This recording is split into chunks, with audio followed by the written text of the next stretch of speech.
ஆடா பாவிகளா! வனிதா விஜயகுமார் அக்காவை இப்படி புலம்ப வச்சு அழுக வச்சுட்டீங்களாடா. ஏன்னா கடந்த 2 நாட்களா யூடியூப்ல லைவ்லனாலும் சரி, இன்ஸ்டாகிராம்ல லைவ்லனாலும் சரி வந்து புலம்புன்னு புலம்புறாங்க.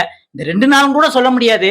கடந்த ஒரு 4 நாளாவே, அதாவது அவங்களோட மிஸ்ஸஸ் அண்ட் மிஸ்டர் படம் ரிலீஸ் ஆனுச்சுல, அதுல இருந்தே ஃபுல் டிப்ரஷன்ல இருக்காங்களாம். அவங்க பயங்கரமா ப்ராப்ளம்ஸ் ஃபேஸ் பண்ணிட்டு வராங்களாம். அதனால மக்கள்கிட்ட என்னோட குமுறல்கள்லாம் நான் சொல்லி தீர்த்து இதுக்கான ஒரு தீர்வு கொண்டு வர போறேன் அப்படின்ட்டு புலம்பிருக்காங்க. அதைத்தான் இந்த வீடியோல பார்க்க போறோம். நம்ம எல்லாத்துக்குமே தெரியும் வனிதா விஜயகுமார் அவங்கள பத்தி நல்லாவே தெரியும். அவங்க பொண்ணு ஜோபிகாவே நல்லா தெரியும். முக்கியமா அவங்க பர்சனல் வாழ்க்கையில இருந்தாலும் சரி, அதுக்கப்புறம் பிக் பாஸ் மூலம் வந்து பயங்கரமா ஃபேமஸ் ஆனாங்க. அவங்க மக ஜோபிகாவும் அதே மாதிரிதான் பிக் பாஸ் வந்து பயங்கர ஃபேமஸ் ஆனாங்க. அதுக்கப்புறம் ஜோபிகா வந்து தான் அம்மாவை வச்சு ப்ரொடியூஸ் பண்ணி ஒரு படம் எடுத்திருக்காங்க. அந்த படம் தான் மிஸ்ஸஸ் அண்ட் மிஸ்டர். இது கடந்த சில நாட்களுக்கு முன்னாடி வந்து ரிலீஸ் ஆச்சு. இதுல நிறைய பேர் ரிவ்யூ பண்ணிருந்தாங்க. ரிவ்யூ பண்ணவங்க முக்காவாசி என்ன சொல்லியிருந்தாங்க வந்து இதுல 18+ கண்டென்ட் வந்து அதிகமா இருக்கு அப்படிங்கிற மாதிரி சொல்லியிருந்தாங்க.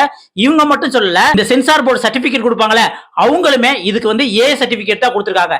அதனாலே என்ன ஆச்சு அப்படின்னா தமிழ்நாடு கர்நாடகா தவிர வெளியில எங்கேயுமே ரிலீஸ் ஆகல. முக்கியமா வெளிநாடுகள்ல ரிலீஸே பண்ணல.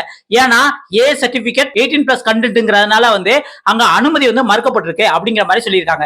இந்த பிரச்சனை இடையில படம் ரிலீஸ் ஆனதுக்கு அப்புறம் வந்து இளையராஜா அவர்களும் கோர்ட்டுக்கு போய் இந்த படத்தை ஸ்டே வாங்கணும் அப்படின்னு சொல்லியிருந்தாங்க. என்ன காரணம் நம்ம எல்லாத்துக்குமே தெரியும். இளையராஜா சார் சாங்க வந்து யூஸ் பண்ணோம்னா அவர் கண்டிப்பா வந்து காப்பிரைட்ஸ்க்காக அந்த படத்தை தடை பண்ணணும், இல்லனா வந்து அதுக்கான இழப்பீடுகள் கொடுக்கணும் அப்படிங்கிற மாதிரி சொல்லியிருந்தாங்க. இதை தெரிஞ்ச வனிதா விஜயகுமார் அவர்களும் வேகமா கோர்ட்டுக்கு போய் தன்னோட புலம்புல சொல்லி படம் ரிலீஸ் ஆயிருச்சு, இதுக்கப்புறம் வந்து ஸ்டே பண்ண முடியாது அப்படின்ட்டு கோர்ட்டும் தீர்ப்பு சொல்லிருச்சு.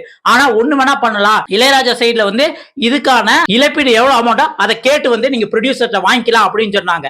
அதையும் இப்ப கேட்டிருப்பாங்க போலுக்க.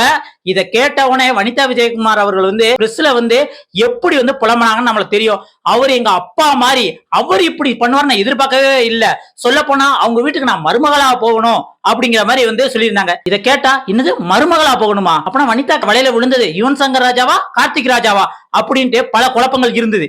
இருந்தாலுமே வந்து வனிதா விஜயகுமார் இதெல்லாம் சொன்னோம்னா ரொம்ப அசிங்கமாயி போயிரும் அப்படின்ட்டு மறைச்சிட்டாங்க.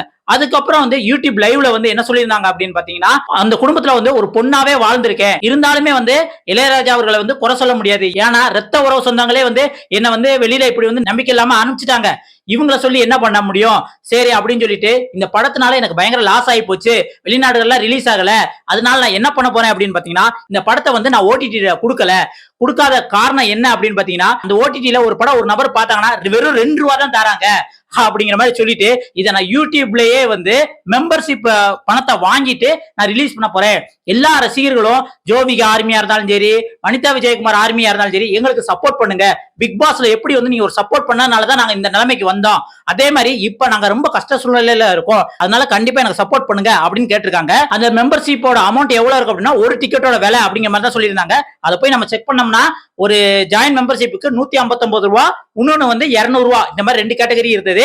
இதை பே பண்ணி வனிதா விஜயகுமார் ரசிகரா இருந்தா நீங்க பண்ணிக்கலாம். ஆனா இருந்தாலுமே இன்ஸ்டாகிராம்ல இதுக்கப்புறம் லைவ் வந்ததுக்கு இது ஒரு பிட்டு படம் அப்படின்ட்டு வந்து டைரக்டாவே கமெண்ட் அடிச்சிட்டாங்க. அதுக்கும் வனிதா விஜயகுமார் என்னதே உங்களுக்கு பிட்டு படமா, லைஃப்ல நடக்க சின்ன சின்ன விஷயங்கள்லாம் வந்து பார்த்தா உங்களுக்கு பிட்டு படம் மாதிரி தோணுதா, நான் ஒரு படம் எடுத்து வச்சிருக்கேங்க, அதை எந்த டெக்னிக்கல் அனாலிசிஸ் இல்லாம டைரக்டா பாருங்க, நீங்க எதுக்கு வந்து இதை வந்து இப்படி டெக்னிக்கல் வைஸா இப்படி பாக்குறீங்க, நீங்க ஏன் அதை திங்க் பண்ணீங்க, அதை நாங்க பாத்துக்கிறோம், நீங்க படத்தை மட்டும் வந்து பாருங்க. அது இந்த படம் வந்து மக்கள்கிட்ட ரீச் ஆகாத காரணம் என்னன்னா, ஒன்னு ரிவ்யூவரு, இன்னொன்னு என்ன அப்படின்னு பாத்தீங்கன்னா பாதியிலே இந்த படம் வந்து பார்க்க வராங்க, மீதி நேரம் தம் அடிக்க வெளியே போயிடுறாங்க, டீ குடிக்க வெளியே போயிடுறாங்க, இந்த படத்தை ஃபுல்லா பார்த்தா தான் புரியும் அப்படிங்கிற மாதிரி வந்து புலம்பிருக்காங்க. படம் பார்த்தவங்க நீங்க யாராவது கமெண்ட்ல சொல்லுங்க படம் எப்படி இருந்தது அப்படின்னு. இதெல்லாம் பார்த்தா வனிதாக்காவை பார்த்து கஷ்டப்படுறதா இல்ல ஏன்கா படம் உருப்படியா எடுத்திருந்தா மக்களே வந்து அதை ஆதரிச்சிருப்பாங்களே அப்படின்னு வந்து சொல்றதா என்னன்னே தெரியல. ஒருவேளை அவங்க சொல்றதை பார்த்தா இந்த படத்துக்காக நிறைய கடன் வாங்கி செலவு பண்ணி பண்ணிருக்காங்க போல. அந்த கடனை அடைக்கிறதுக்காக மெம்பர்ஷிப் மூலம் வந்து பணத்தை தேர்த்தலாம்னு நினைக்கிறாங்க. இதை பத்தி நீங்க என்ன நினைக்கிறீங்க அப்படிங்கிறத மறக்காம கமெண்ட்ல சொல்லுங்க. அடுத்த ஒரு சூப்பரான வீடியோல சந்திக்கலாம். நன்றி, வணக்கம் மக்களே.